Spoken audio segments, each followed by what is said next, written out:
Well, back in 2008, the current CIA director, William Burns, stated matter-of-factly that NATO expansion towards Russia's frontiers was a bright red line that would lead to a military confrontation between the West and Russia. And now here we are. Burns's prediction, along with George Kennan's prediction and the prediction of former U.S. Ambassador to Russia, Jack Matlock, have all been fulfilled. And we're seeing the price of NATO expansion. But NATO is not willing to give the Ukrainians what they want, which is a no-fly zone and a direct military confrontation with a fellow nuclear power that would lead to World War III. And so they've essentially abandoned the Ukrainian military after pushing them and the entire Maidan regime into this confrontation.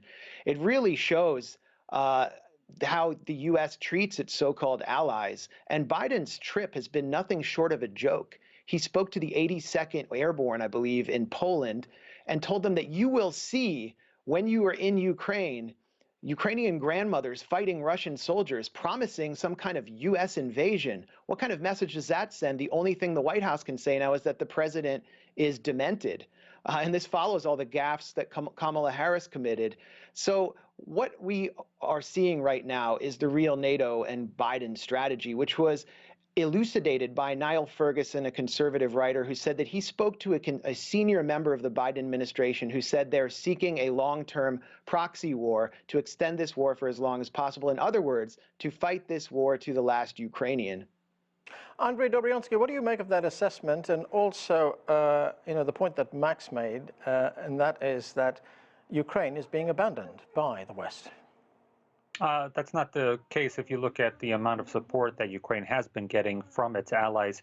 I think the big abandonment has obviously been the fact that Ukraine and Russia had a friendship treaty for over 2 decades. Ukraine and Russia had numerous security guarantees between each other. And we see that Russia is not standing by its ally Ukraine.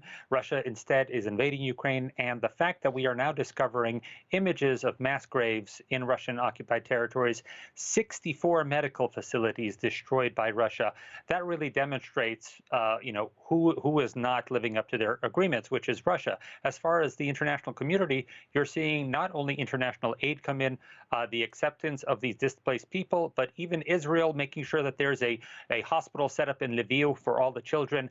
You're seeing the international community rally in support of Ukraine in a way that we haven't seen in a very long time. Right. What about that point that Max made, that it seems that the West here wants to prolong this war rather than bring it to a quick end? Meaning that the West isn't firing on Russian positions. At this point, with Russia losing up to 10 generals, an admiral, many more commanders, and Ukraine actually having more tanks now than it did at the beginning of the war, due to the fact that Russia has abandoned so many, we're clearly seeing the fact that Russia is losing this war, and therefore the end is in sight for the Ukrainian army.